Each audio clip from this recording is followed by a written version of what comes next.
Seigneur, tu es grand.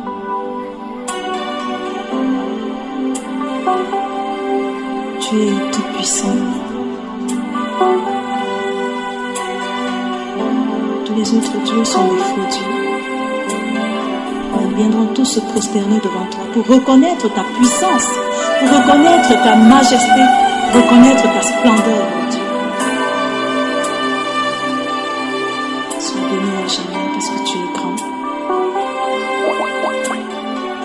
Donne-nous de contempler ta grandeur chaque jour.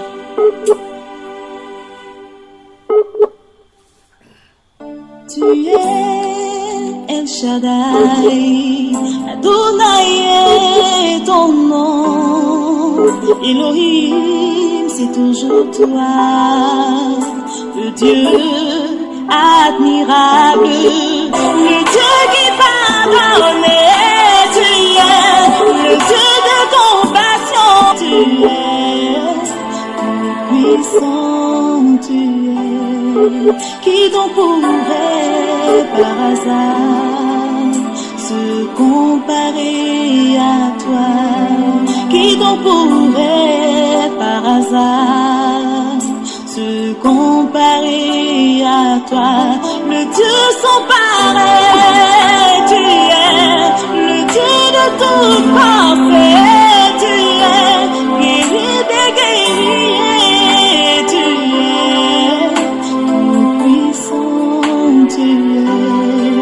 Les mots me manquent pour décrire la grandeur de Dieu.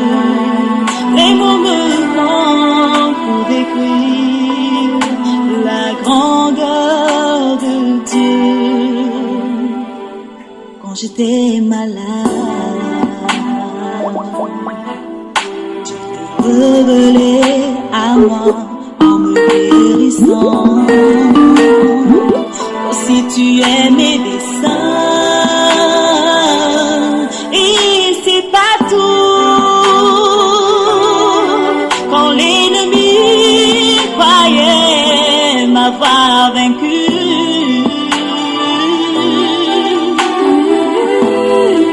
mon Dieu a combattu pour moi et il m'a donné la victoire. Aussi il est le Dieu de victoire.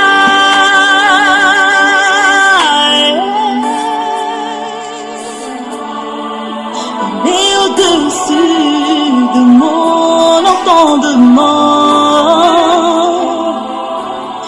même au-dessus de mon imagination.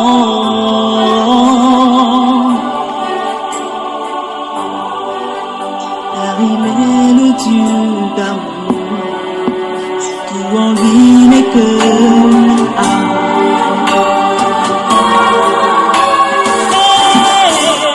Dieu de justice, tu es le Dieu qui pardonne, tu es le Dieu de compassion, tu es tout puissant, tu es, mais Dieu qui protège, tu es celui-là qui me fortifie, tu es le Dieu plein d'amour, tu es tout puissant, tu es le Dieu sans pareil, tu es le Dieu de toute parfait, tu es guerrier des guerriers, tu es tout puissant, tu es. Qui donc pourrait par hasard se comparer à toi? Les mots me manquent pour décrire la grandeur de Dieu. Les mots me manquent pour décrire la grandeur de Dieu.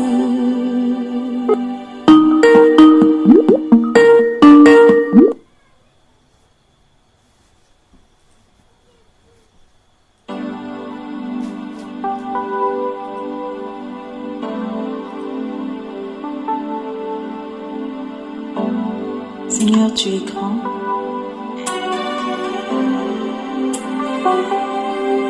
tu es tout puissant. Tous les autres dieux sont des faux dieux.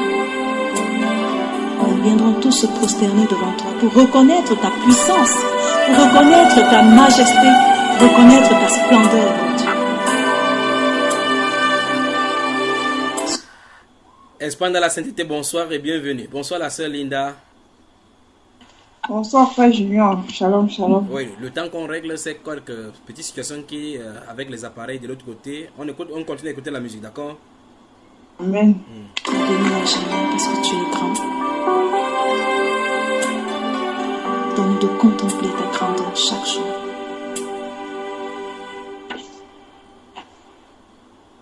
Tu es El Shaddai, Adonai est ton nom. Elohim, c'est toujours toi, le Dieu admirable, le Dieu qui pardonne. Tu es le Dieu de compassion. Tu es tout puissant. Tu es qui donc pourrait par hasard se comparer à toi? Qui donc pourrait par hasard se comparer à toi? Le Dieu sans pareil, tu es le Dieu de toute force. Tu es guéri des guerriers, tu es tout puissant, tu es. Les mots me manquent pour décrire la grandeur de Dieu. Les mots me manquent pour décrire la grandeur de Dieu. Rebonsoir et bienvenue dans Espagne dans la sainteté. Comment tu vas ce soir?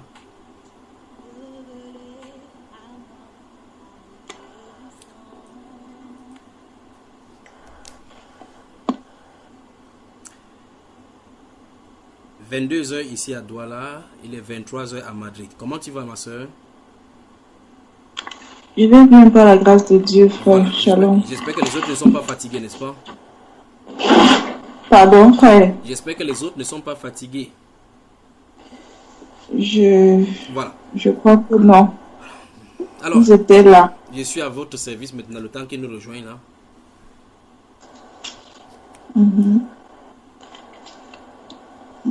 Ça va? Raconte-moi des enseignements, la lecture, la méditation, la prière. Comment ça va?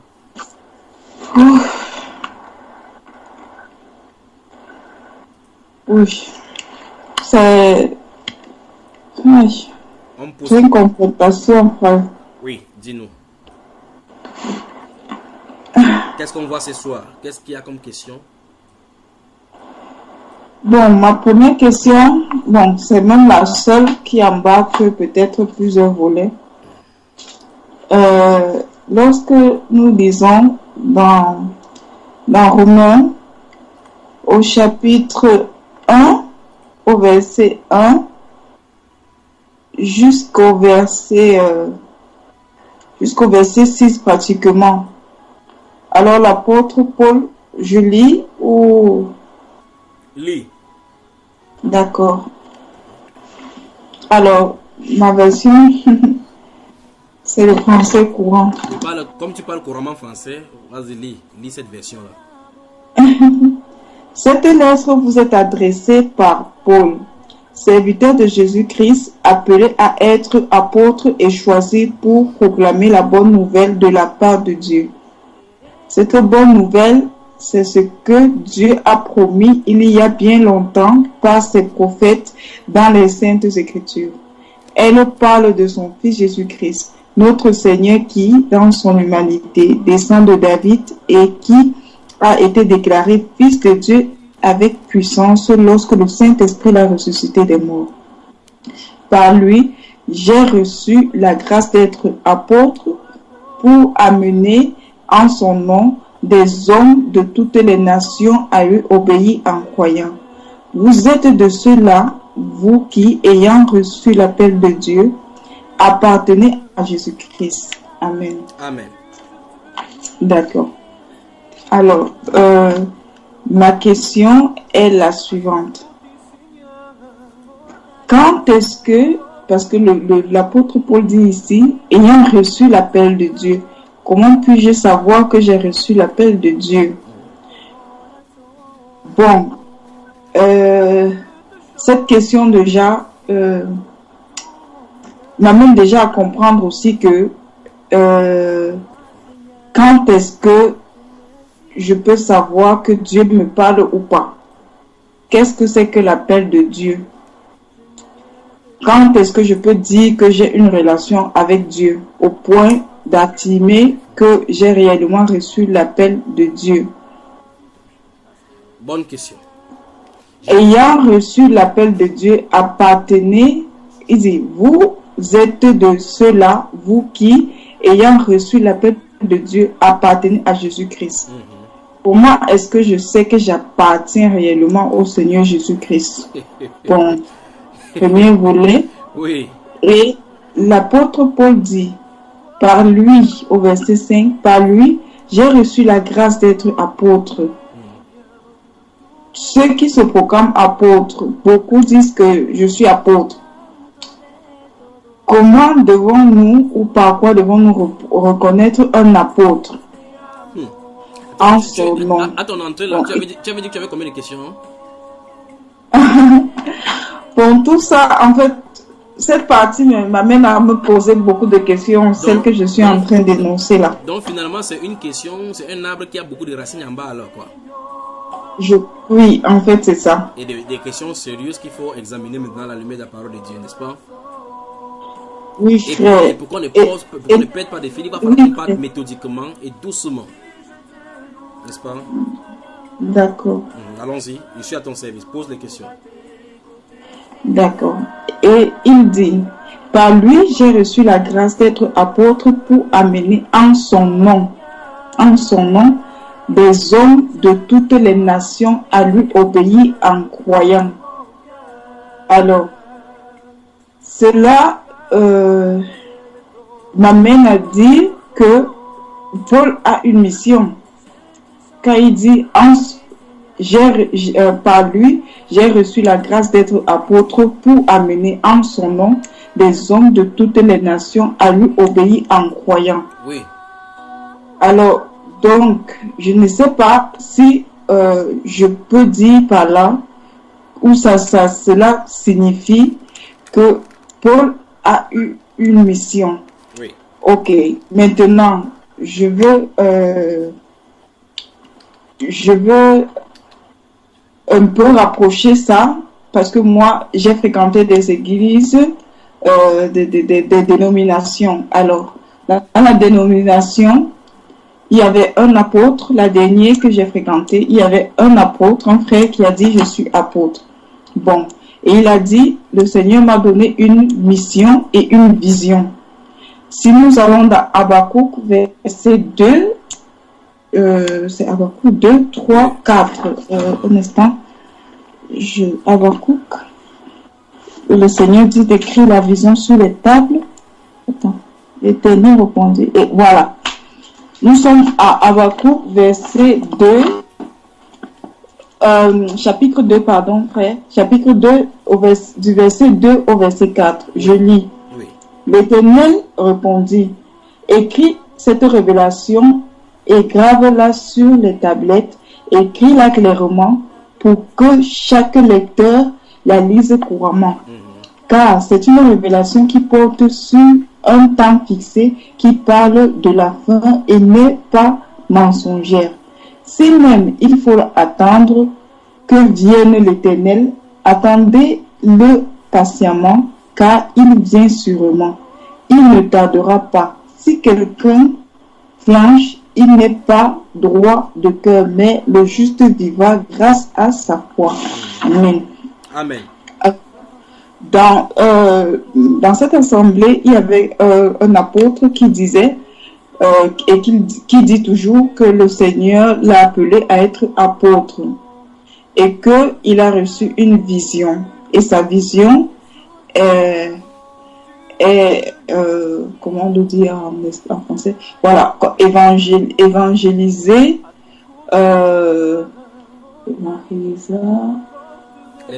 et amener le pouvoir surnaturel dans toutes les nations. Et alors, il a une vision et il a une mission.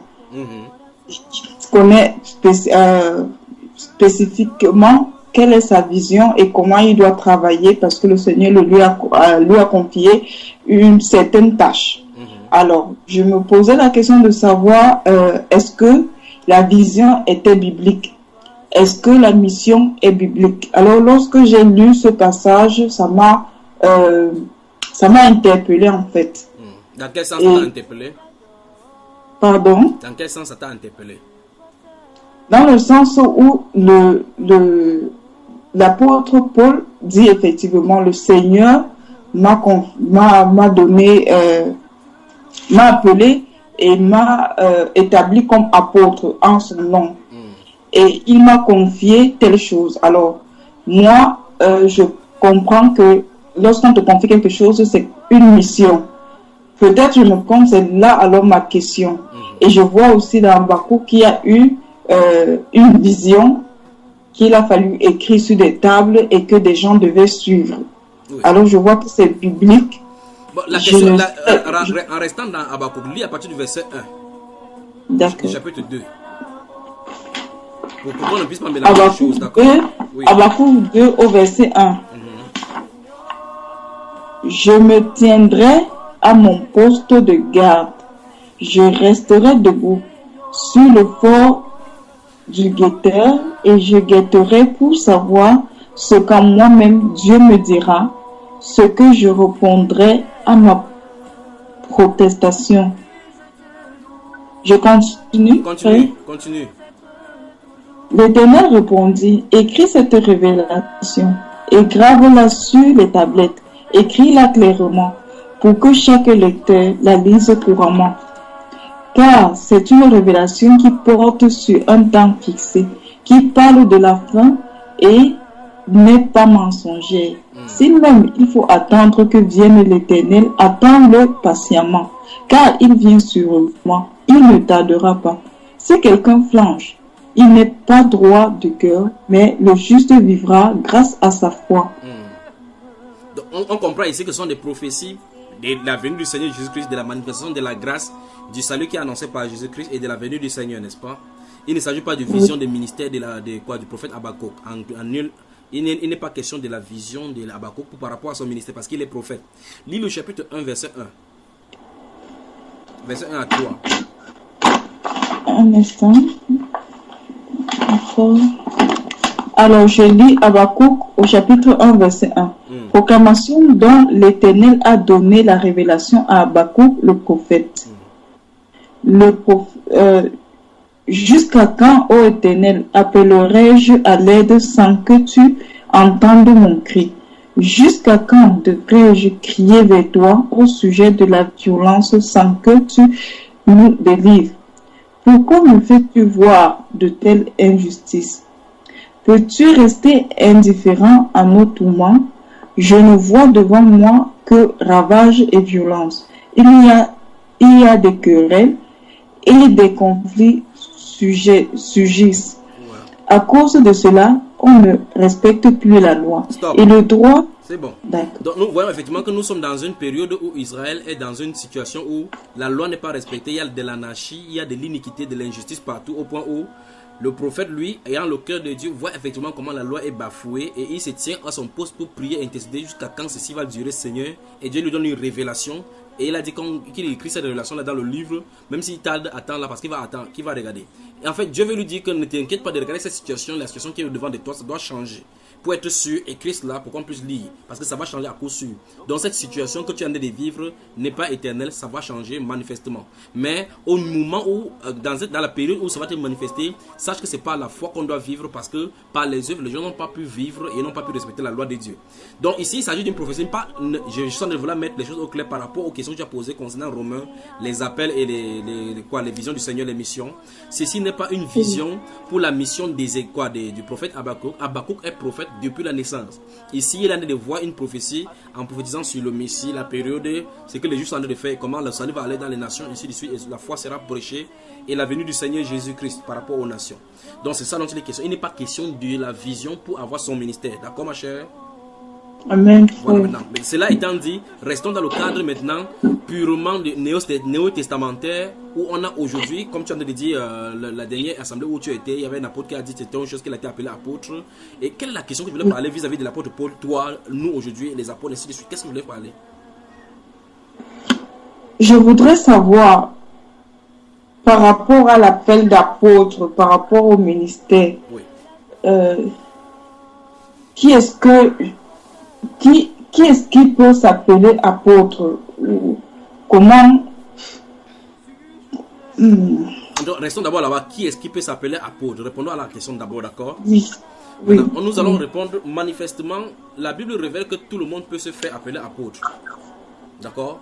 Bonsoir et bienvenue à notre bien-aimé frère, le serviteur de Dieu qui se trouve du côté de la France. Bonsoir au frère Stéphane. Bonsoir. Bon, il lève seulement la main comme la sœur. Bonsoir, sœur Linda. Bonsoir, frère Junior. Bonsoir. Oui, tu es entré dans l'Espagne, dans la sainteté, tu es en train d'écouter doucement les bonnes questions que notre sœur Linda a posées là. Tu as suivi le début, n'est-ce pas? Voilà. Elle a posé la question, qui peut aujourd'hui s'appeler apôtre? J'étais sur le point de lui dire clairement que, d'après les Saintes Écritures, tout le monde peut se faire appeler apôtre. D'abord, premièrement, d'accord? Tout le monde peut se faire appeler apôtre. Non, prends la Bible, ou bien prends une feuille. Je crois que, comme il n'y a pas assez de temps, je vais lire, je vais citer certains passages seulement. Et puis, vous connaissez, je vais donner les références.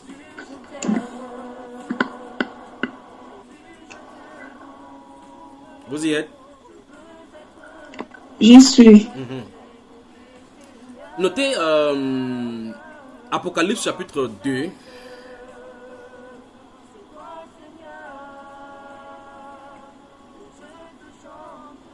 Apocalypse chapitre 2. Vous y êtes? J'y suis. Voilà. Dans Apocalypse chapitre 2, l'Esprit corrige, après avoir donné les félicitations à l'église d'Éphèse, lui donne une injonction là-bas, en le félicitant. Il dit que c'est que il dit que il y a des gens là-bas qui se disent apôtres. Oui. Et qui ne le sont pas. N'est-ce pas? Vous avez moi. Amen, frère. Donc, Apocalypse chapitre 2, je crois que... Apocalypse, le chapitre 2.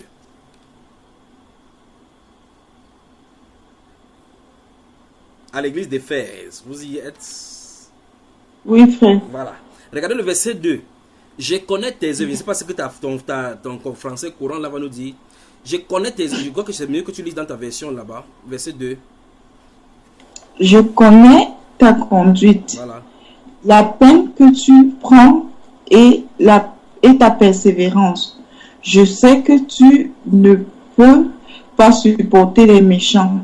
Tu as mis à l'épreuve ceux qui se prétendent apôtres et qui ne le sont pas.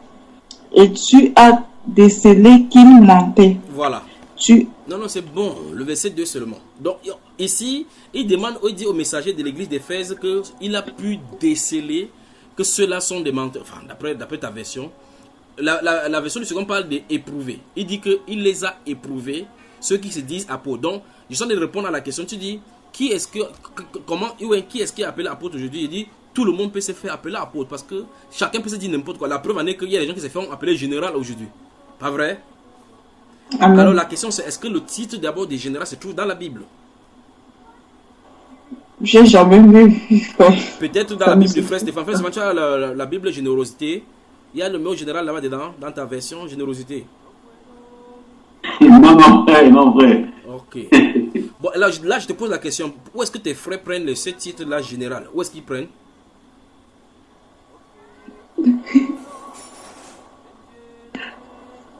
Ils ont donné des titres. Ok. Lorsque On avance donc dans ces cas. Archbishop. Où est-ce que ça fait? Vous voyez que c'est même encore plus très grave que ce sont même les bishops qui consacrent même les apôtres aujourd'hui, n'est-ce pas? Oui, frère, oui. Vous voyez que c'est le monde à l'envers maintenant. C'est-à-dire que ce sont les anciens qui consacrent les apôtres et les mettent dans leur ministère. Vous entendez un apôtre qui a quitté dans un endroit, il dit il est allé en Amérique, on a dit qu'on a reconnu en lui le ministère de Archbishop. Il quitte lui apôtre pour Archbishop. Et quoi comme le titre, le son là, ça donne bien Archbishop, ça veut dire qu'il dépasse, il est au-dessus de tout le monde. Or, ça n'a pas un sens biblique. Je sens de vouloir balayer avant qu'on entre profondément dans les Saintes Écritures concernant ces sujets-ci. Alors, lorsqu'on avance, on voit le titre pape. Où est-ce que ça vient? Le titre, Le titre pape, ça vient d'où? aucune idée, frère. Ok. Il C'est pas typique de l'église catholique. dans la Bible. Comment mon frère? C'est typique de l'église catholique. À ton côté. Ok, il faut toujours les citer comme ça. Là. Ok, pape, papa, veut dire quoi au juste en termes français? Ça veut dire quoi, pape? Père, non, je crois. Père. Qu'est-ce que Jésus a dit dans Matthieu 23, 8?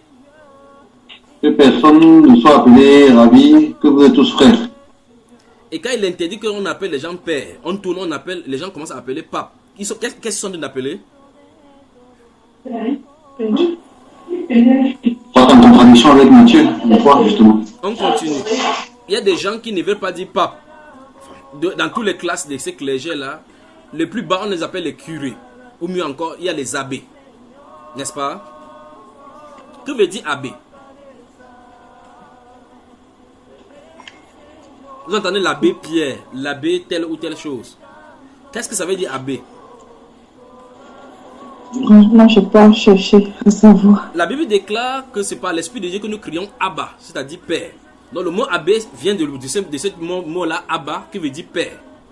Donc vous voyez que du plus petit clergé catholique jusqu'au plus grand, on les appelle tous Pères sans vous en rendre compte. Quand vous allez devant un prêtre catholique, vous dites Monseigneur. Après quand il parle, il dit oui mon Père. Par référence, vous dites oui mon Père. Donc c'est le même titre qu'il porte juste du début jusqu'à la fin. Vous voyez cela, on en est, n'est-ce pas? C'est quoi mon frère Stéphane? Pourquoi tu me regardes comme ça? Pas que c'était. Ça venait de. Parce que je sais que Abba, c'est ni hébreu ni grec, c'est l'araméen. Oui, mais le problème c'est que l'abbé vient de là. Je savais pas, justement. Non, tu le sais maintenant. Aïe. Et donc, Oui. vous voyez effectivement que du début jusqu'à la fin, dans cette lignée-là, on veut prendre la place de Dieu, n'est-ce pas? Ça, c'est ce qu'il en est. Où nous allons voir dans les titres là-bas qui n'ont rien de biblique, mais les gens continuent à faire comme ça en disant qu'ils sont des chrétiens. La question maintenant c'est, Dieu dit qu'il bâtira son église. S'il bâtit son église, il y met des poteaux par rapport à cet édifice de pierre. Si quelqu'un commence à prendre une pierre ou bien un parpaing pour le bâtir, ça n'aura pas de sens parce que ça ne se retrouve pas dans cet édifice-là. Parce que c'est le Seigneur qui bâtit son église. Vous voyez que la première église qui se dit être l'église de Dieu et qui dit que c'est sur elle qui a bâti la pierre, c'est une fausse pierre, c'est une fausse église. Dès le départ, tout est faux là-bas, pas vrai? C'est bon. Là-bas, c'est tellement faux que ce sont les pentecôtistes qui sont en train de vouloir imiter maintenant au point où les prêtres catholiques, enfin, les pentecôtistes commencent à apporter même les toges des catholiques en ayant les cannes en disant que non, il n'y a rien de mauvais là-bas. On peut quand même prendre ce qui est bon chez eux. Même les poutres, les toges là, c'est bien. Les tiers sont bien. Ils ont aussi les bagues comme les papes. Par conséquent, ils ont commencé aussi à s'appeler archbishop. Vous voyez cela, n'est-ce pas? Maintenant, ce qu'il veut dire, c'est que là, c'est une sémence pour montrer effectivement d'où les choses qu'on a à voir maintenant est en train de venir. Or, dans ce livre d'Apocalypse chapitre 2, nous voyons que dès la naissance même de la première église, dès la naissance de la première église du Seigneur Jésus, que nous sommes à Éphèse là, dans le livre d'Éphèse, le message à Éphèse, le Saint-Esprit leur donne un message que il y a un problème au milieu d'eux, qu'il y a des gens qui se prétendent être les apôtres et ils ne le sont pas. Et la Bible déclare qu'il les a éprouvés, il les a trouvés menteurs. Donc ça veut dire quoi? Ce sont des faux apôtres. 2 Corinthiens. Souvenez-nous, je suis en train de vouloir répondre à la question, qui peut être apôtre? Tout le monde, potentiellement. Puis on va revenir maintenant au sens biblique même de l'apôtre et puis voir comment ici ça se passe, d'accord? Que Dieu te bénisse. Qui peut être apôtre? Comment sont-ils appelés? Comment connaître mon appel? Comment savoir que je dois faire quelque chose? Comment reconnaître que je suis en relation avec le Seigneur Jésus-Christ? Des questions intéressantes qui seraient bien de répondre à cette heure de la fin. Ouais, la Bible déclare effectivement qu'on s'examine soi-même pour savoir si on est dans la foi, à moins qu'on ne soit réprouvé. D'où la raison de ces questions. L'apôtre Paul dit clairement qu'il a reçu la grâce et l'apostolat pour amener à la foi, à l'obéissance de la foi, tous ceux qui sont parmi les païens. Vous voyez, dans ce livre de Romains que tu as lu là. Je t'ai dit quel livre là? 2 Corinthiens chapitre 11. Que la grâce et la paix vous soient multipliées à vous qui êtes en Espagne. Amen. Amen. Savez-vous que le prêtre Paul dont tu parles comme ça, il écrivait comme ça, passant en Espagne justement? Je crois qu'il habitait à Le côté. Seigneur. Je crois qu'il logeait à côté de ta maison là-bas en écrivant cette lettre-là. Parce qu'il a dit qu'à mon passage, dans ce Romains chapitre 16, là, il a dit qu'à mon passage en Espagne, il va passer l'hiver là-bas. N'est-ce pas, ma soeur? Oui, mais Il faut regarder le quartier de l'apôtre Paul là-bas. Peut-être il était à côté de toi. Peut-être son onction est encore là-bas, l'onction apostolique. C'est encore là. c'est vrai que dans les assemblées, quand tu es l'ami du pasteur, c'est comme si tu vas aller au ciel. Bon, le ciel ne contamine pas de toute façon. On ne vient pas là-bas. On ne vient pas là-bas par attirance relationnelle. On y vient là-bas par le contact de la sainteté du Seigneur et que ça nous transforme en sa sainteté. D'accord? C'est pour ça, juste ça. 2 Corinthiens chapitre 11.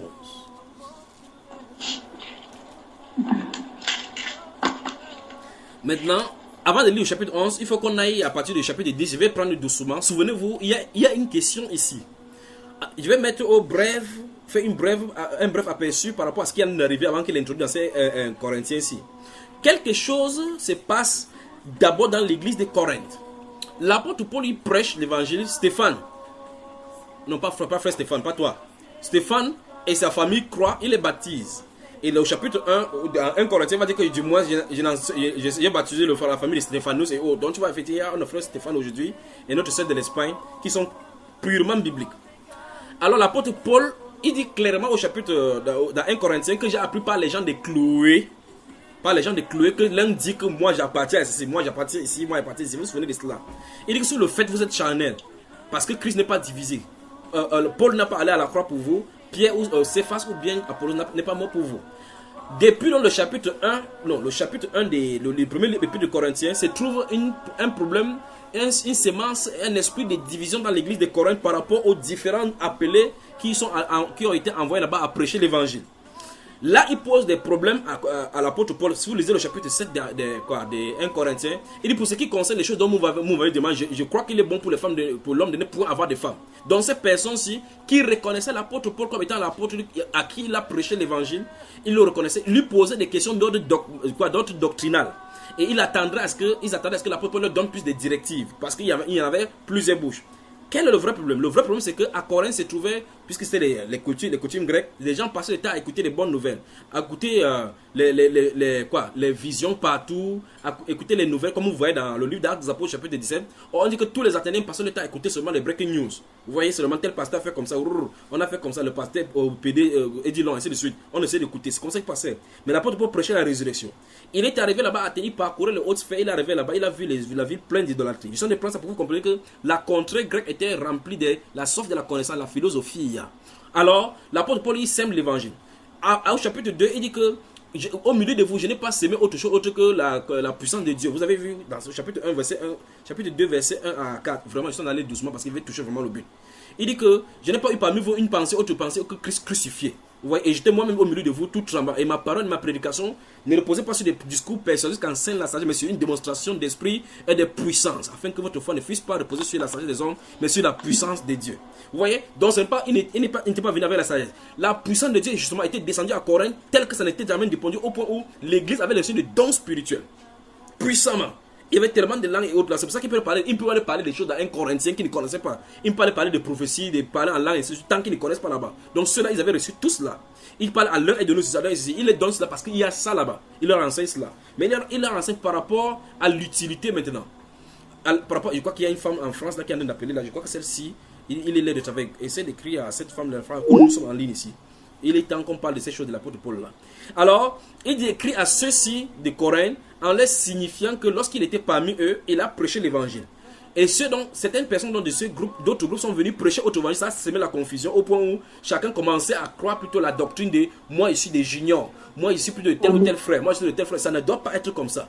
Chaque personne a reçu une grâce particulière. Vous prenez ici, vous acceptez la grâce qui est ici, la grâce qui est ici. Tout cela fait la complétude. Je ne sais pas si vous saisissez. Ce n'est pas que non, vous allez croire à ci, ça on peut croire à l'autre. Non, non, c'est pas cela. On doit reconnaître la grâce qui est dans la vie de chaque personne. Mais l'esprit de jalousie qui était à Corinthe, où on voulait chipper les gens.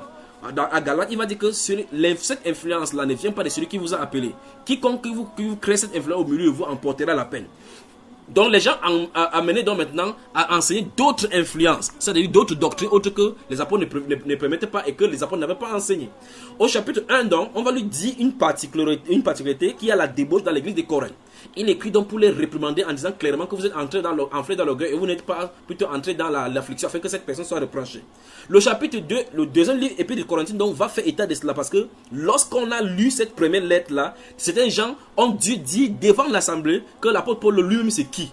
Il vient ici, quand il bavarde, on ne parle pas, mais quand il est loin, il écrit dans sa lettre comme s'il menace les gens. C'est ce que l'apôtre Paul dit dans ses lettres. Parce qu'il dit effectivement que les gens disent que lorsqu'il est là, il est faible, mais lorsqu'il est là, il parle.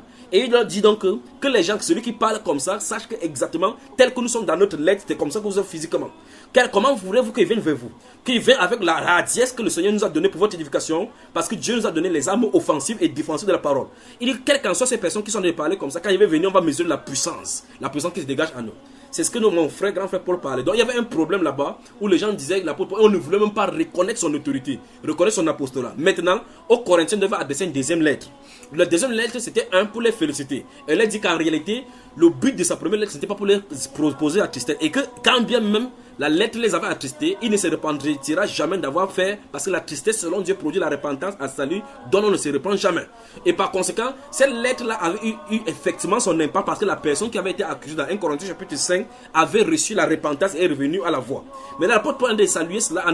Maintenant, il se met donc à commencer à dire aux gens qui viennent là-bas pour enseigner autre doctrine. Là, maintenant, nous nous trouvons au chapitre 10 de 2 Corinthiens. On y va. J'espère qu'il ne va pas vite là maintenant. Ça va, frère. Voilà, merci. Dans 2 Corinthiens, chapitre 10, écoutez très attentivement ce qu'il va dire. Regardez. Moi, Paul, je vous prie, par la douceur et la bonté de Christ, moi, humble d'apparence, quand je suis au milieu de vous. Donc, ouais, effectivement, quand il séjournait là-bas, au milieu de vous, et plein de hardiesse à votre égard quand je suis éloigné. Donc, quand il est éloigné, le fait qu'il les aime, il a toujours cette attention là, son cœur est par là-bas pour regarder, pour voir. C'est pour ça qu'il envoyait Timothée au-delà pour regarder que si le tentateur ne les a pas tentés et qu'ils succombé. Verset 2, il dit, je vous prie, lorsque je serai présent, de ne pas me forcer à recourir avec assurance avec cette hardiesse dont je me propose d'user contre quelques-uns qui nous regardent comme marchands selon la chair. Vous pouvez regarder la confrontation que l'apôtre Paul a dû avoir, mes frères. Vous voyez cela? Regardez la façon qu'il est dur. S'il y a une parole dure de l'apôtre, c'est ceci. Il a les avertis, effectivement, ici, là, qu'il y a quelques-uns parmi vous qui disent que nous marchons selon la chair. Que les gens ne parlaient selon la chair. Puis il dit ici, verset 3. Si nous marchons dans la chair, nous ne combattons pas selon la chair. Il savait que le combat qui était à Corinthe, c'était le combat spirituel. Parce que c'est vrai qu'il y avait une divinité là-bas. Verset 4, et nous avons cité ces choses-ci, nous citons, effectivement, nous prenons cela pour renverser le raisonnement. Mais voici donc effectivement le raisonnement qui était là-bas à Corinthe. Car les armes avec lesquelles nous combattons ne sont pas charnelles, mais elles sont puissantes par la vertu de Dieu pour renverser des forteresses. Nous renversons les raisonnements et toute hauteur qui se lève contre la connaissance de Dieu et nous amenons toute pensée captive à l'obéissance de Christ. Maintenant, écoutez encore notre avertissement. Écoutez cela. Verset 6. Nous sommes prêts aussi à punir toute désobéissance. Ah mon Dieu, l'autorité de l'apôtre. Nous parlons de l'apôtre ici.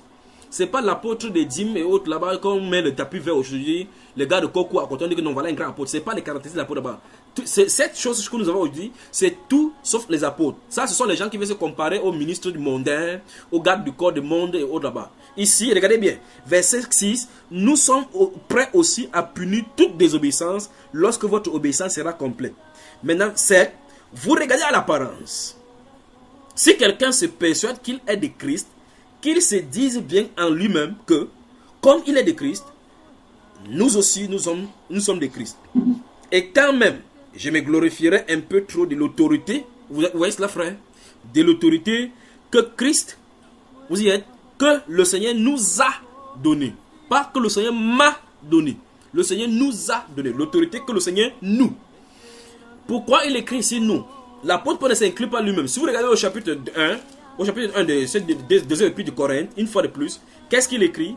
Il dit Paul, apôtre de Jésus-Christ par la volonté de Dieu, et le frère Timothée, à l'église de Dieu qui est à Corinthe et à tous ceux qui sont, tous les saints qui sont dans toute l'Achaïe. Ici, les auteurs de ces épîtres sont principalement Paul et Timothée. Donc, quand il écrit ici nous, il inclut directement l'apôtre missionnaire, ou mieux encore, l'apôtre délégué Timothée, dans cette autorité qu'a donné le Seigneur. Vous voyez cela? Il n'a pas dit, il dit ici, et quand même je me glorifierai un peu trop de l'autorité que le Seigneur nous a donnée. Il ne dit pas que de l'autorité que le Seigneur m'a donnée. Parce que ce n'est pas lui seul qu'on a conféré cette autorité.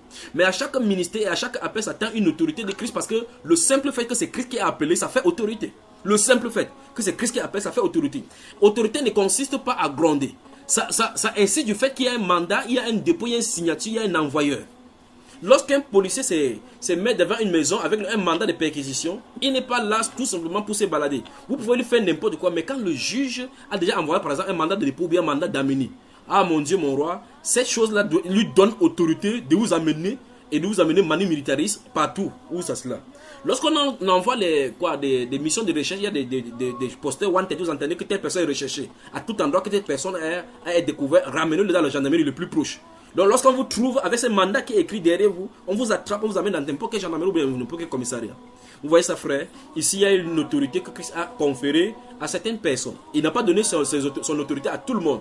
Il dit ici que l'autorité que le Seigneur nous a donnée. Nous a donné ici, il met le nous parce qu'ils sont deux ici dans cette lettre-ci particulièrement. Donc en premier lieu, c'est lui et Timothée qui sont en train de parler. Maintenant, le volet suivant dit pour votre édification et non pour votre destruction. Je ne saurais en avoir honte. Donc ça veut dire que même s'il se glorifierait un peu pour l'autorité que Christ leur a donnée, il ne pourra pas avoir honte. Or, cette autorité-là a été donnée pour leur édification et non pour leur destruction. Ça veut dire qu'en utilisant le commandement par l'autorité que Christ leur a donnée, même si ça les fait mal, c'est pour leur bien parce que ça les édifie plutôt. Ça ne peut pas les détruire. La preuve, dans 1 Corinthiens chapitre 5, lorsqu'il a parlé qu'un tel homme, étant absent de corps, j'ai déjà jugé cet homme. Mais maintenant, essaye de dire ça aujourd'hui dans notre ère. On va dire tu es qui? Tu te prends même pour qui? Un prétentieux. Tu es qui? Les apôtres pouvaient le faire. On dit les apôtres pouvaient le faire comme si c'était des êtres surnaturels.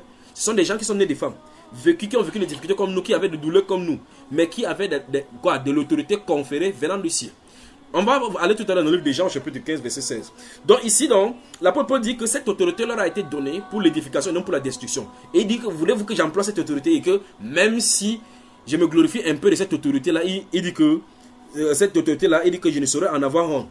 Verset 9, afin que je ne paraisse pas vouloir vous intimider par mes lettres. Vous comprenez pourquoi quand on parle des femmes qui n'ont pas enseigné aujourd'hui, vous voyez pourquoi les pasteurs prennent cette chose aujourd'hui et les femmes aussi prennent ces choses. Parce qu'on lit, on comprend exactement ce que l'apôtre Paul voulait dire. Il dit qu'il intimide dans ses lettres, non, c'est Paul, c'était les pensées de Paul. Maintenant, continuons. Verset 10, car, dit-on, ces lettres sont sévères et fortes. Donc il avait même le feedback, même les messages. N'est-ce pas ce qu'on voit aujourd'hui, que l'apôtre Paul lui dérange, il dérange toutes les femmes. Donc même les gens de cette époque ont parlé à l'oreille de l'apôtre Paul, il l'a entendu. On a dit que ces lettres sont difficiles, que c'est fort, il est sévère. Mais présent en personne, il est faible et sa parole est méprisable. Donc il s'en est qui fait le pop, pop, pop, pop, pop. C'est vraiment dans la parole. Quand il écrit dans la lettre, il profite, il se décharge là-bas. On dit que quand il vient physiquement, il ne parle pas. Maintenant, qu'est-ce qu'il va le dire? Il va le dire, verset 11.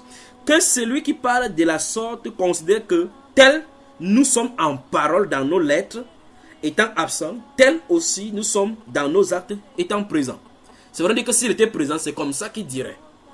Amen. Le problème, c'est au niveau des...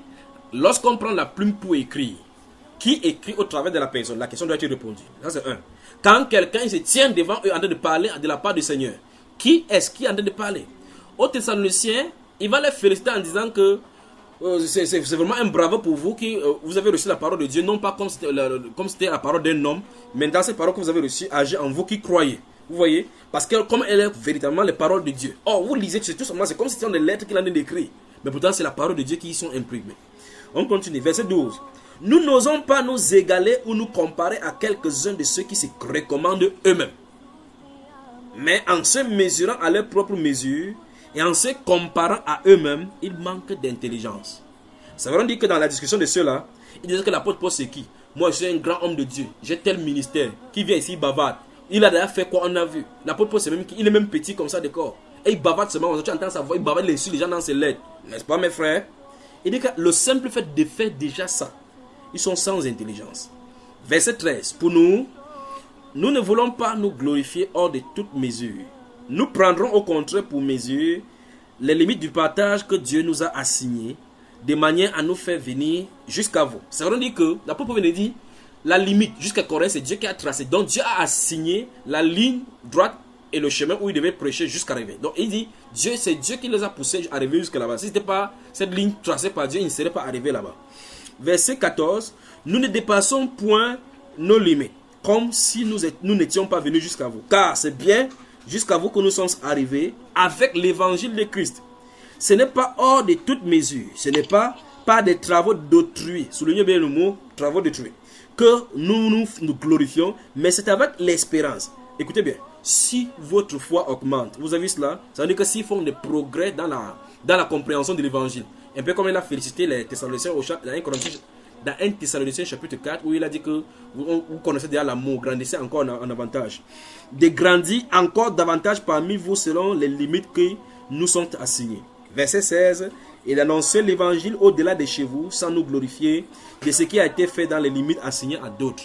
Donc, l'apôtre Paul reconnaît ici qu'il y a des limites dans le champ de mission. Il y a certaines personnes qui doivent arriver à tel endroit, l'autre va arriver. Comme il va dire dans 1 Corinthiens chapitre 3, que j'ai planté, Apollos a arrosé. Donc sa limite c'était de planter. Quand il quitte, celui qui est envoyé dans le champ pour pouvoir arroser, arrose. Et puis celui qui a la mission de faire croître, lui fait croître ces choses-là. N'est-ce pas mes soeurs et frères? Amen. Espagne dans la sainteté, bonsoir, je suis en arrivé, n'est-ce pas? Bonsoir. Vous permettez que j'avance, n'est-ce pas? Amen. Vous permettez que j'avance. Verset 18. Verset 17 d'abord, que celui qui se glorifie dans le Seigneur. C'est ce que nous lisons dans le livre de Jérémie chapitre 9 verset 23. Et dans le livre d'Ésaïe 65. Verset 18, car ce n'est pas celui qui se recommande lui-même qui est approuvé, c'est celui que le Seigneur recommande. Ce verset donne d'abord un socle solide pour les apôtres et les envoyés du Seigneur. Le verset 18 de 2 Corinthiens 10 donne un socle solide pour les enfants et les envoyés du Seigneur. Donc ça veut dire que ce n'est pas quelqu'un qui va se présenter lui-même qui est le problème. Christ doit devoir le présenter. N'est-ce pas? C'est fort, pas vrai? Verset 18. Car ce n'est pas celui qui se recommande. Souvenez-nous, j'ai répondu ici que tous peuvent être apôtres. Parce que dans Apocalypse, on a vu effectivement qu'il y avait des gens qui se disaient apôtres, mais que le messager de l'église des faits les a éprouvés. Donc il a testé leur apostolat. Et il les a trouvés quoi, ma chère sœur? Il les a trouvés menteurs, n'est-ce pas? La qualité, c'est que le frère a pris la version Thomson, c'est la version Darby là, où c'est le gros. C'est quelle version ça que tu as trouvé grosse là, comme ça là? Voilà, là, David Martin, le frère. David Martin, 1744. Que Dieu te bénisse. Cherchez même l'épée de 222. Bon, même pour Origène et Philémon. Alors, on continue ici. Car ce n'est pas celui qui se recommande lui-même qui est approuvé, c'est celui que le Seigneur recommande. Donc, ça veut dire que l'ouvrier doit être envoyé par le Seigneur. Le Seigneur doit devoir le recommander. En fait, si quelqu'un essaie de se présenter lui-même à la fois en disant qu'il est apôtre et que intimement à l'intérieur de lui, c'est qu'il n'a pas été appelé, tout ce qu'il fait dans le service, c'est le service gratuit. C'est le volontariat. Vous savez le volontariat, non? Quand vous faites le volontariat, on n'est pas besoin de demander le salaire à quelqu'un. N'est-ce pas, mes chers? Les volontariats, c'est un service gratuit qu'on fait pour le bien commun de tous. Bon, maintenant, chapitre 11, donc nous tombons au chapitre 11. Il peut dire, oh, si vous pouviez supporter de ma part un peu de folie, mais vous me supportez. Car je suis jaloux de vous d'une jalousie de Dieu. Parce que je vous ai fiancé à un seul époux pour vous présenter à Christ comme une vierge pure. Il parle ici à ceux qu'il a appelés saints, ceux qui sont à Corinthe et dans toute l'Achaïe. N'est-ce pas, mes chers sœurs et frères?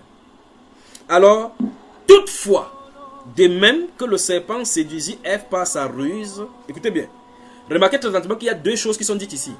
Au verset 2, l'apôtre Paul dit qu'il les a fiancés. Au verset 3, il a voulu expliquer ce qui est arrivé dans le royaume dès le départ. Remarquez très attentivement une fois de plus que à la création, Dieu a semé la bonne semence. Par la suite, le serpent est venu semer l'ivraie. Même chose s'est passée ici à Corinthe. L'apôtre Paul explique qu'il les a déjà fiancés à une seule épouse, à un seul époux comme une vierge pure afin de les présenter sans tache ni ride devant eux. Maintenant, comme une vierge pure. Au verset 2, verset 3, il dit toutefois, de même que le serpent séduisit Ève par sa ruse, je crains que vos pensées ne se corrompent et ne se détournent de la simplicité à l'égard de Christ. Il s'adresse à ceux qu'il a fiancés parce qu'il dit ici qu'il les a déjà fiancés. Vous voyez? Mais qu'est-ce qui est arrivé? L'influence est en train d'être donnée par pensée. En haut, il a dit que nous renversons tous les raisonnements et nous avons toutes pensées captives à l'obéissance du Seigneur. Parce qu'en fait, ça veut dire que si quelqu'un on a prêché la vérité, qu'il est né de nouveau, même si le trouve n'importe comment, le Saint-Esprit va restaurer cette voie-là. Verset 4. Car, écoutez bien, car si quelqu'un vient vous prêcher un autre Jésus que celui que nous vous avons prêché, vous voyez, donc ils ont d'abord prêché.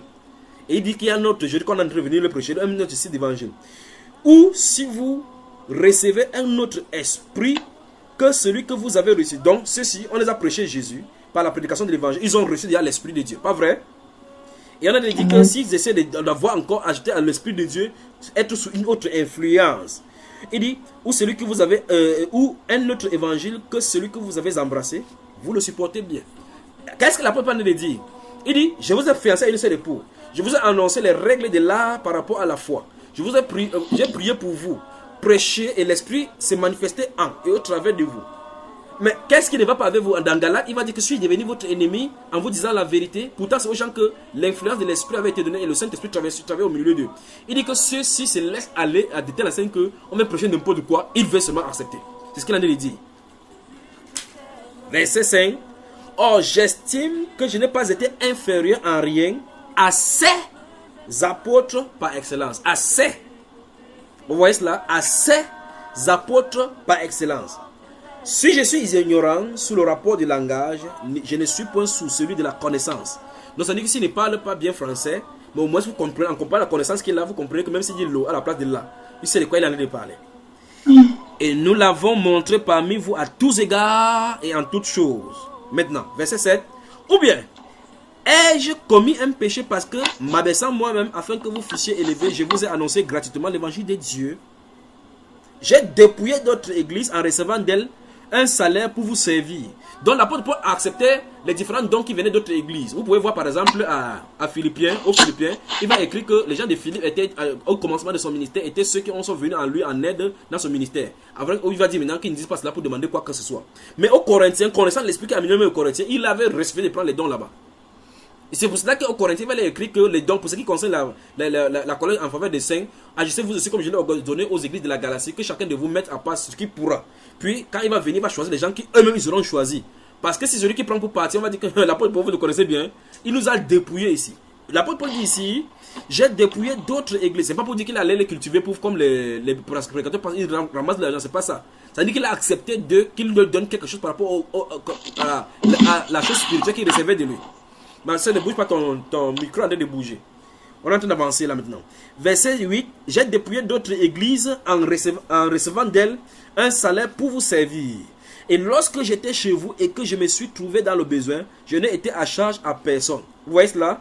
Car les frères venus de Macédoine ont pourvu à ce qui me manquait.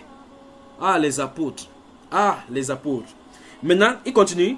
En toutes choses, je me suis gardé de vous être à charge et je m'en garderai. Vous voyez, connaissant l'esprit qui les animait, il savait qu'il pouvait prendre n'importe quel sujet pour pouvoir dire que l'apôtre Paul les a détournés. Verset suivant. Par la vérité de Christ qui est en moi, je déclare que ce sujet de gloire ne me sera pas enlevé dans la contrée de l'Achaïe. Ça veut dire qu'il veut dire que dans la contrée de l'Achaïe, il n'a pas mangé les 5 francs de quelqu'un. Verset 11. Pourquoi? Parce que je ne vous aime pas, Dieu le sait. Mais j'agis et j'agirai de la sorte pour ôter ces prétextes à ceux qui cherchent un prétexte afin qu'ils soient trouvés tels que nous dans les choses dont ils se glorifient. Alléluia. On avance. Verset 13. Amen. Frère Stéphane, tu peux nous lire le verset 13? Bonsoir la sœur Stéphanie. Dis-lui qu'elle prend le temps, qu'elle ne dorme pas, qu'elle nous écoute tranquillement de l'autre côté de l'écran, d'accord? Lis. Non, vas-y, lis. Ces hommes-là sont de faux apôtres, des ouvriers trompeurs, déguisés en apôtres de Christ. Alors, finalement, à la conclusion, il nous a dit qu'en réalité, ce n'étaient pas des vrais apôtres, pas vrai?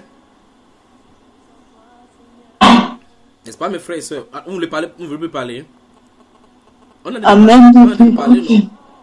Alors, la question c'est, ces gens-ci se présentaient, remarquez très attentivement que l'apôtre Paul n'est pas en train de s'attaquer au mondain ici.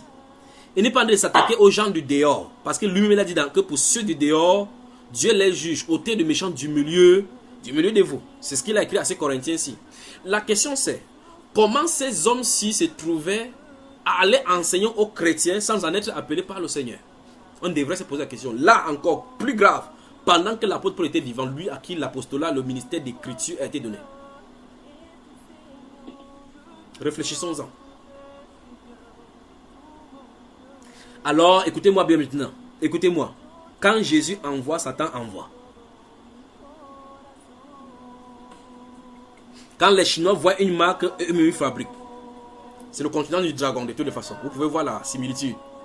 N'est-ce pas? C'est le continent du dragon rouge. Alors, quand les Chinois voient une marque, ils doivent fabriquer la même marque, mais en tordant. Donc, c'est-à-dire clairement, c'est que Christ a ses apôtres authentiques, Satan a des apôtres chinois. Pas qu'ils sont des nationalités chinoises. C'est-à-dire qu'ils sont à la manière dragonienne des Chinois. C'est-à-dire ils imitent les apôtres. Mais le plus grave, c'est qu'ils étaient ici au commencement même de la naissance de l'Église. Donc, vous voyez effectivement que ces problématiques que tu poses là, ma soeur, et tous ceux qui posent ces questions-là, on ne peut pas et on ne doit pas seulement aller de façon superficielle. Il faut creuser profond pour voir la source. Parce qu'il n'y a rien de nouveau sous le soleil. Et si un esprit a été semé dès le départ, ça sera comme ça jusqu'à la fin. Ils vont croître comme ça. Alors forcément, il faut qu'on admette qu'aujourd'hui, on aura deux lignées des apôtres encore sur la terre. Dans 2 Pierre chapitre 2, verset 1, que j'aime citer, il dit qu'il y a eu parmi des peuples, des faux prophètes, il y aura parmi vous. Il n'a pas dit qu'il y aura en dehors de vous, il y aura parmi. Donc au milieu chrétien se trouvent des gens qui ont des titres, et même les titres bibliques, mais non connus par l'auteur de la Bible. Autrement dit, non envoyés par lui, non commissionnés par lui. Et le plus grave, maintenant, voici encore le plus grave, ce qui est plus scandalisant, c'est que ces hommes-ci qui ne sont pas envoyés de Dieu, challengeaient la personne que Dieu a envoyée. C'est ça le plus terrible. Parce que ces gens-ci sont venus prêcher aux Corinthiens en tassant l'apôtre Paul, qu'il était même dur dans ses lettres, il marche dans la chair. Il cherchait de quoi dans ses enseignements. Essaie de chercher comment il parle selon la chair. L'apôtre Paul veut lui dire que l'autorité que Christ nous a donnée, ce n'est pas pour votre destruction. Puis il s'adresse au troupeau qu'il a fiancé. Il dit que ces hommes-là qui viennent s'aimer cette influence en vous, qui prêchent votre évangile, ne sont pas des Christ, ce sont des faux apôtres. Donc le Saint-Esprit identifie clairement l'apôtre Paul comme le messager de l'église d'Éphèse qui est là pour disséquer les vrais des faux apôtres. Et de faire que l'amour de Christ et l'authenticité de doctrine qui a été sémée une fois pour toutes soit maintenue jusqu'à ce qu'il quitte la scène. Amen. Amen. Frère Stéphane, tu es avec moi? Je peux continuer. Allez, frère. Donc le problème des ministères d'apôtres, de l'appel apostolique, de qui est apôtre, de comment devient-on apôtre, n'est pas une petite affaire. C'est quelque chose qu'il faut parler, reparler, plonger, entrer, et puis le Saint-Esprit nous y guider. Mais on a vu une base fondamentale que ce n'est pas celui qui se recommande lui-même qui a approuvé. Parce que quand ceux-là arrivaient à Corinthe, ils se présentaient comme apôtres. Ces gens-là, on ne les connaît pas, on ne connaît pas leur nom. L'apôtre peut dire que ces hommes-là, donc ils étaient nombreux. Ces hommes-là sont les faux apôtres. Il ne dit pas que ce sont les faux apôtres de Christ, non, que non, frère. Il ne dit pas que ce sont les apôtres que Christ a envoyés, mais ils se sont détournés en suivant la voie de Balaam, que non. Il dit que ce sont les faux apôtres. Donc ça dit qu'ils ont une mission, c'est Satan qui les a envoyés.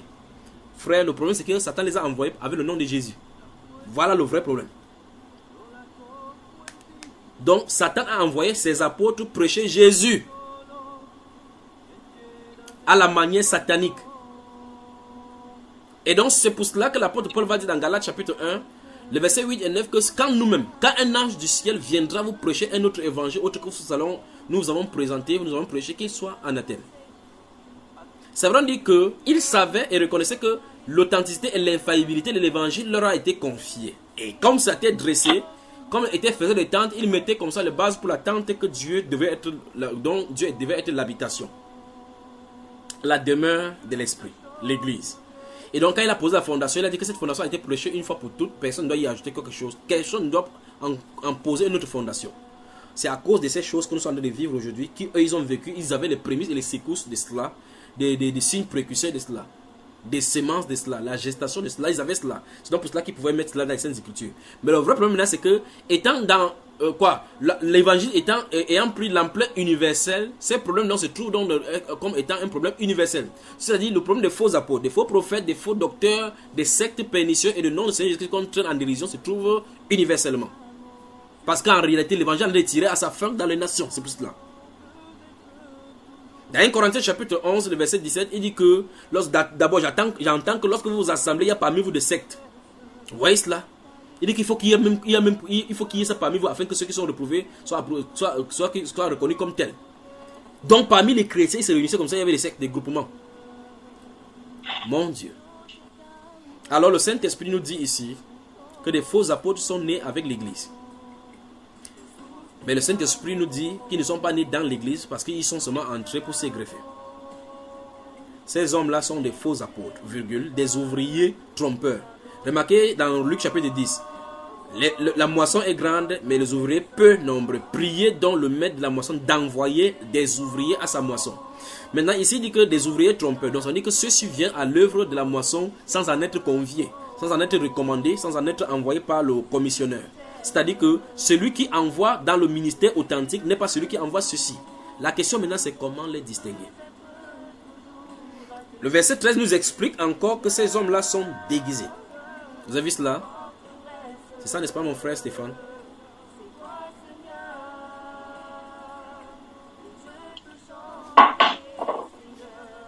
Vous êtes avec moi? Amen. La Bible dit donc que ces gens-ci sont des faux ouvriers, des ouvriers trompeurs, des faux apôtres de Christ, des ouvriers trompeurs déguisés en apôtres de Christ. Et puis il dit que ce n'est pas étonnant parce que Satan lui-même se déguise en ange de lumière. Mais le vrai problème maintenant, c'est que il dit que ces gens-ci sont déguisés, ça veut dire qu'ils ont porté des masques, n'est-ce pas? C'est pas frère, c'est pas bien, frère? Si. Donc si vous le voulez bien, prenons une respiration musicale et puis on revient maintenant, d'accord? Amen, frère. Souvenez-vous, nous revenons tout juste après cette respiration, ces cantiques. Et puis, on continue, d'accord mes frères? Amen. Ok. À tous et bienvenue à ce programme de entendre comme ça la canticologue du corps de Christ, la sœur Grace à vos antennes. Gardons nos yeux ouverts et nos cœurs éveillés, afin de reconnaître les loups déguisés.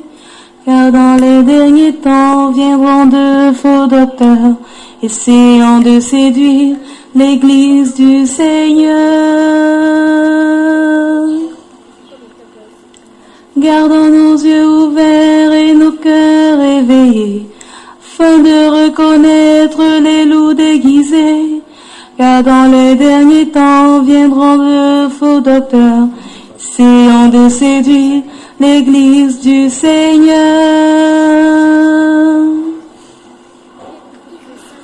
Esprit de vérité, viens équiper ton peuple, et dans ces derniers temps, préserve tes enfants. Esprit de vérité, viens équiper ton peuple, et dans ces derniers temps, préserve tes enfants. Aimons la vérité, connaissant le Seigneur, laissons-le purifier nos pensées, nos cœurs, saisissons la parole comme une arme aiguisée, renversant nos idoles, Dieu sera glorifié. Aimons la vérité, connaissant le Seigneur, laissons-le purifier nos pensées, nos cœurs, saisissons la parole comme une arme aiguisée, renversant nos idoles, Dieu sera glorifié. Esprit de vérité, viens équiper ton peuple, et dans ces derniers temps, préserve tes enfants.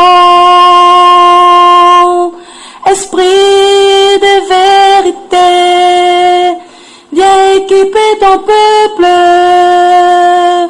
et dans ces derniers temps, préserve tes enfants. cessons de convoiter ce qui est dans le monde. Il faut abandonner l'orgueil et le mensonge. Aimer la volonté du Père, vivre pour lui sur cette terre. Église du Seigneur, regarde vers le ciel et attache ton cœur au trésor éternel. Combat le bon combat, la dernière heure sonne déjà. Esprit de vérité, viens équiper ton peuple. Et dans ces derniers temps, préserve tes enfants. Esprit de vérité, viens équiper ton peuple. Et dans ces derniers temps, préserve tes enfants. Voilà, voilà, voilà. Que le Seigneur vous bénisse, que le Seigneur vous bénisse. Espagne dans la sainteté. Amen. Rebonsoir. Bonsoir, Frère Junior. Frère Stéphane, rebonsoir.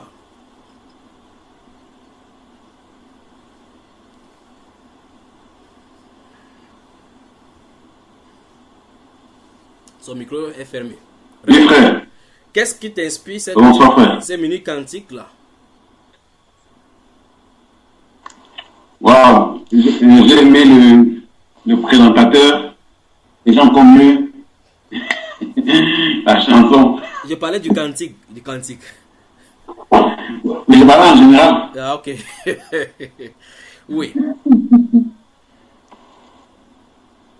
Donc, vraiment, très beau cantique.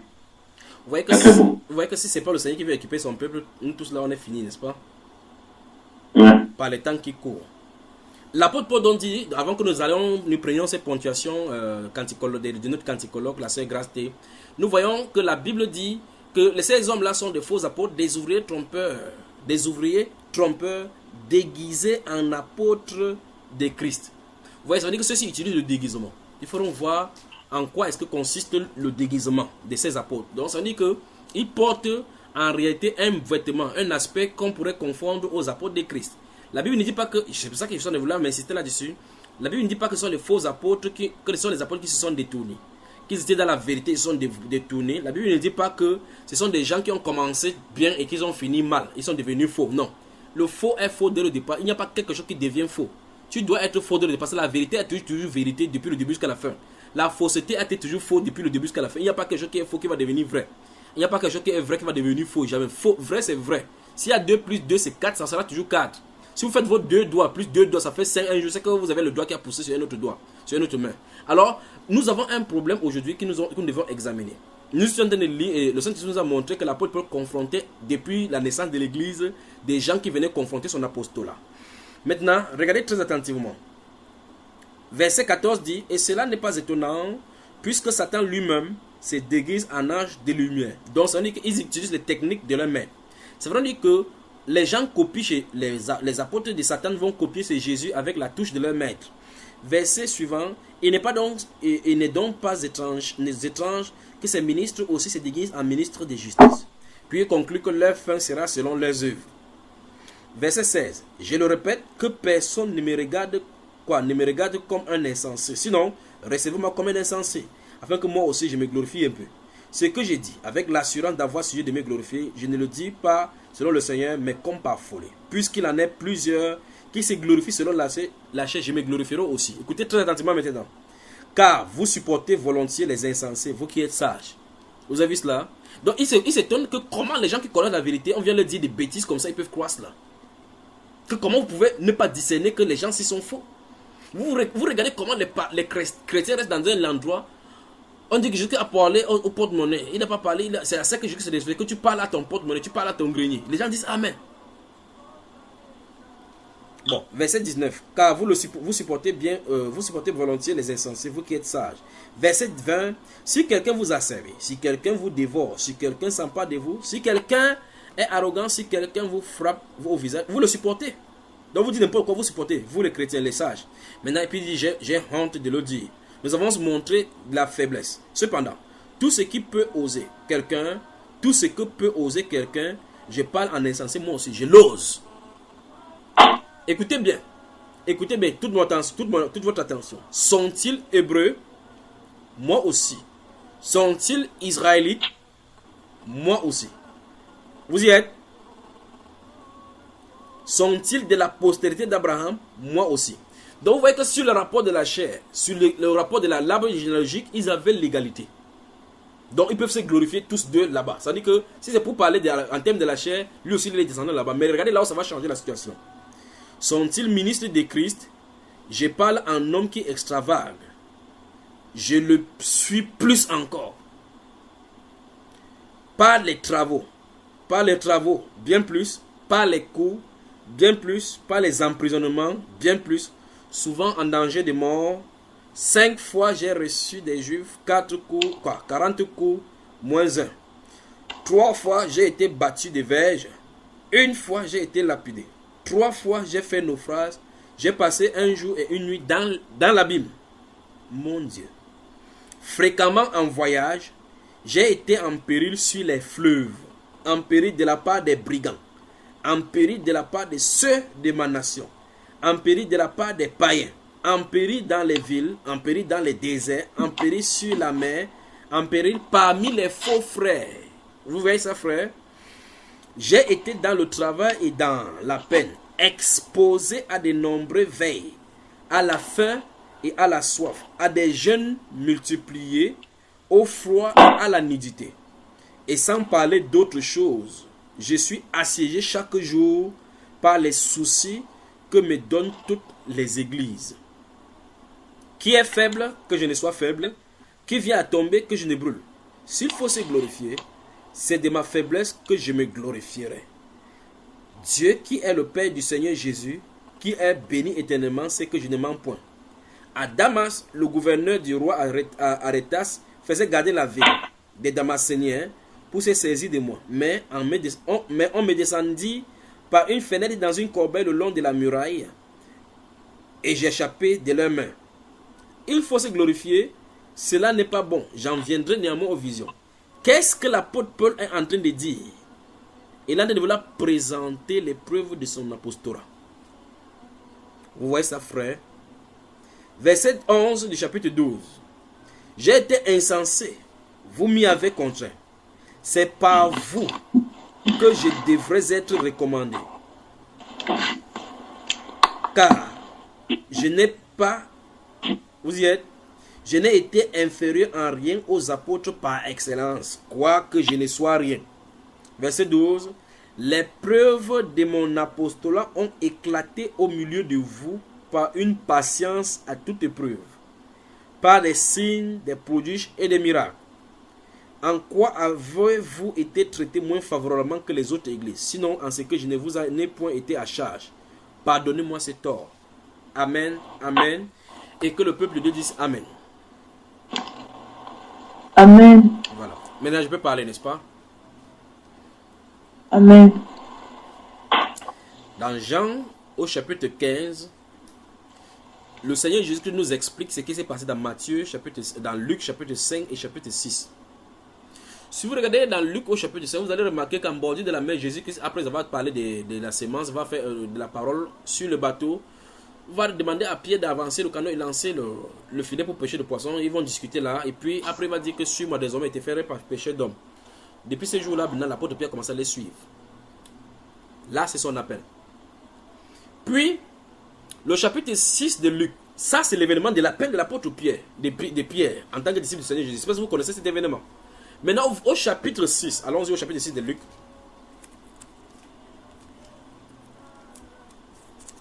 Que Dieu vous bénisse. Amen. Luc, le chapitre 6, verset 12, 13, 14 et 15. Allons-y, mon frère.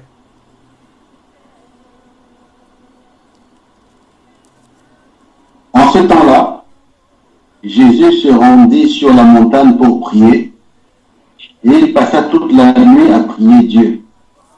Quand le jour parut, il appela ses disciples, et il en choisit 12, auxquels il donna le nom d'apôtres. Voilà, c'est bon.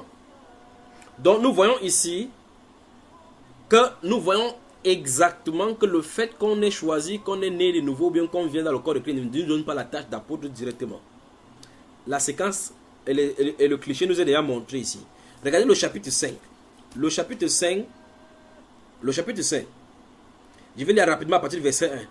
Comme Jésus se trouvait au bord, auprès du lac des Génézareth, et que la foule le pressait autour de lui pour entendre la parole de Dieu, il vit au bord du lac 2 barques d'où les pêcheurs étaient descendus pour laver leurs filets. Il monta dans l'une de ces barques qui était à Simon, et il le pria de s'éloigner un peu de terre. Puis il s'assit, et de la barque il enseignait la foule. Lorsqu'il eut cessé de parler, il dit à Simon, avance en pleine eau et jetez vos filets pour pêcher. Simon lui répondit, maître, nous avons travaillé toute la nuit sans rien prendre, mais sur ta parole, je jette le filet. L'ayant jeté, il prit une grande quantité de poissons et leurs filets se rompaient. Il fit signe à leurs compagnons qui étaient dans l'autre barque de venir les aider. Ils vinrent et ils remplirent les 2 barques au point qu'elles s'enfonçaient. Quand il vit cela, Simon-Pierre tomba aux genoux de Jésus et dit, Seigneur, retire-toi de moi, parce que je suis un homme pécheur. Car l'épouvante l'avait saisi, lui et tous ceux qui étaient avec lui, à cause de la pêche qu'ils avaient faite. Il en était de même de Jacques et de Jean, fils de Zébédée, les associés de Simon. Et alors Jésus dit à Simon, ne crains point, désormais tu seras pêcheur d'hommes. Et ayant ramené les barques à terre, il laissait tout et le suivit. Donc, vous voyez effectivement que ici, Jésus les appelle, ils viennent tout simplement, mais ils ne sont pas entrés encore dans leur ministère, propre ministère, en tant que ministère désigné. Au chapitre 6, donc, la Bible déclare qu'en ce temps-là, il est monté sur la montagne et il a prié. Donc, le problème de l'apôtre, si ce n'est pas un petit problème, que les gens s'aventurent n'importe quoi pour se faire appeler apôtre n'importe comment. Jésus a dû passer toute la nuit pour prier, pour choisir les apôtres parmi les disciples. Donc, première chose, un apôtre n'est pas formé par un homme, ni désigné par un homme, c'est Jésus qui appelle directement les apôtres. Première chose. Vous avez moi, hein? Amen, frère.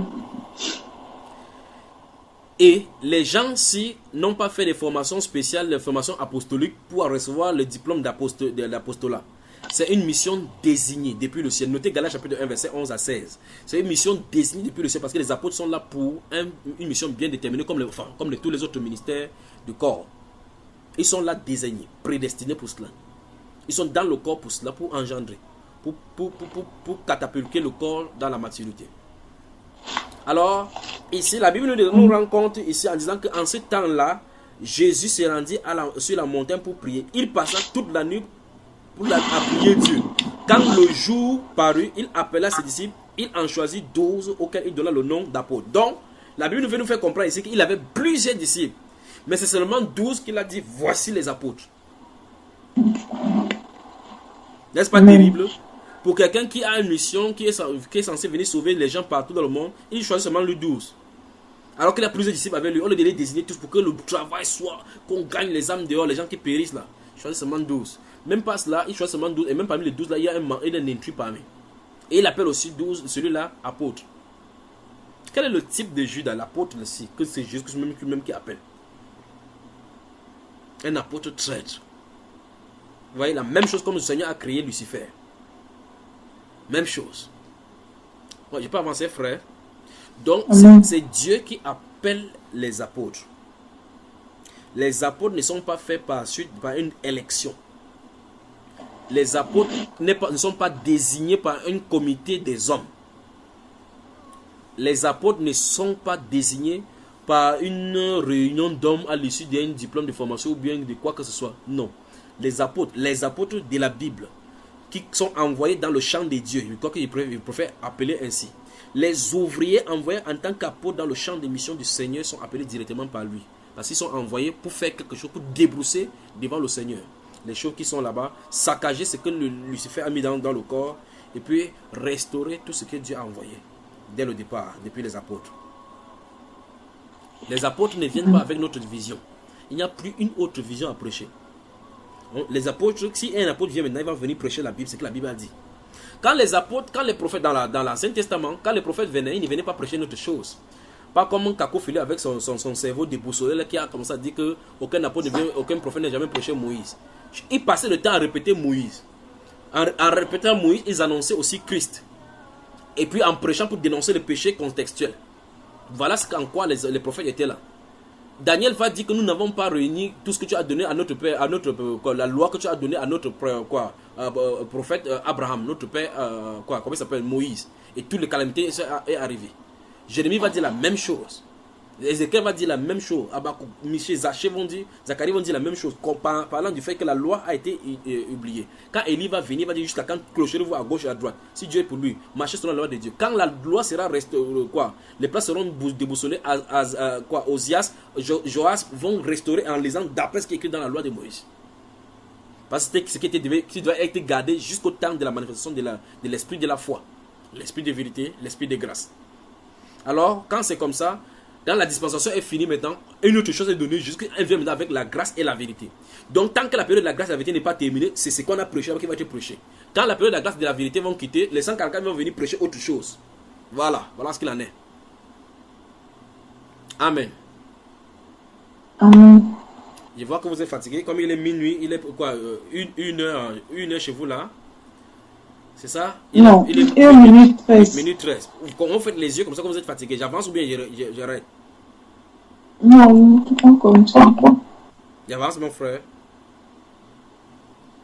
Faut pas qu'on dise comme ça que Stéphanie t'a attendu fatigué et puis il a dit que c'est le frère Junior qui crée le problème dans les couples. Voilà. Alors, la Bible déclare, et d'après ce que nous sommes en train de voir ici, nous voyons que c'est le Seigneur Jésus qui apporte. Vous voyez effectivement que les apôtres, les disciples ne connaissent pas quoi que ce soit concernant l'apostolat jusqu'à ce que Jésus dit, quand il passe, il touche, il dit, toi, viens, tu es apôtre, ça, tu es apôtre. Là, ils ne comprennent pas effectivement, parce que apôtre, ça veut dire envoyer en avant. Envoyer en avant. Et puis, au chapitre 10, justement, on va effectivement dire qu'il va choisir ces gens, il va aussi envoyer en avant devant lui. Or, vous voyez effectivement que dans il va choisir 70 autres disciples qu'il va envoyer devant eux. Donc, il les envoie devant marcher, devant eux, sans qu'ils ne portent le ministère de l'apôtre. Je ne sais pas si vous saisissez. Ceux-ci sont les apôtres. Au chapitre 10 de Saint Luc, il va choisir 70 autres disciples qui va les désigner en les désignant 2 à 2 à aller devant de lui. Le fait qu'il les envoie 2 à 2 devant lui pour marcher dans tous les villages où lui-même devait prêcher par la suite, ça ne veut pas dire qu'ils sont apôtres. Vous voyez le problème que nous avons maintenant? Pourtant, la Bible déclare quand Paul l'apôtre se présente, il dit que Paul, apôtre de Jésus-Christ, pour la foi des élus. Paul, apôtre de Jésus-Christ. Vous voyez cela, n'est-ce pas? Il se présente comme ça. Or, c'est lui qui a été désigné par Dieu, par la volonté de Dieu, pour amener la foi chez les païens. C'est terrible. La question c'est, quand quelqu'un vient aujourd'hui, il dit qu'il est apôtre, et qu'il prêche une vision qui est contraire même à la Bible, d'où détient-il son apostolat? D'où? Alors les apôtres de la Bible sont désignés par le Seigneur qui les envoie, parce qu'il les envoie pour une mission bien déterminée. Les apôtres de la Bible ne s'écartent pas de la doctrine des apôtres initialement instaurée, parce qu'il y a les premiers apôtres ont dit qu'il n'y a plus notre doctrine. L'apôtre Paul a dit dans 1 Corinthiens chapitre 15, verset 11, que ce soit eux, que ce soit nous, c'est ce que nous prêchons. Donc il n'y a pas de différence. Au chapitre 11, le verset 16, il a dit que si quelqu'un se plaît à contester, nous n'avons pas comme ça ses habitudes, pas non plus comme les églises de Dieu. Donc il n'y avait pas de contestation entre ce que les apôtres enseignaient. Tous les apôtres du Seigneur étaient unanimes par rapport à la doctrine qu'ils enseignaient. Mais aujourd'hui, les apôtres dits de Jésus viennent contredire les autres apôtres, les premiers apôtres de Jésus. C'est grave. On peut encore dire qu'on contredit quelqu'un parce qu'on peut dire que non, quelqu'un a sa part d'interprétation. Mais pour qu'ils viennent contredire ce que celui de la Bible a dit, c'est terrible. Ces gens-là sont des faux apôtres, des ouvriers trompeurs que le Seigneur ne connaisse pas et que Lucifer a envoyé, le dragon rouge a envoyé en implémentant avec leur esprit des dragons. L'Espagne de la sainteté, bonsoir. Bonsoir, frère. Ça, c'est le premier volet de la question. Dans la deuxième partie, nous allons continuer à développer jusqu'à ce qu'on va toucher maintenant comment savoir qu'on est appelé en tant qu'apôtre et comment connaître son appel. Que le Seigneur vous bénisse. Mais tout à l'heure, non? Oui. Ok.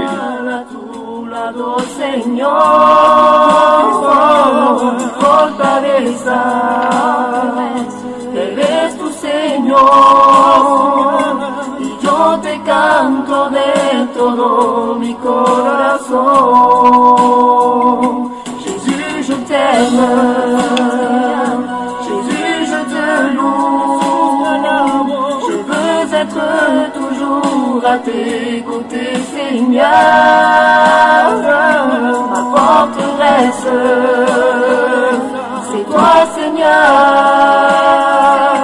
et je te chanterai, Seigneur, mon cœur. Yo te cantaré de todo mi corazón.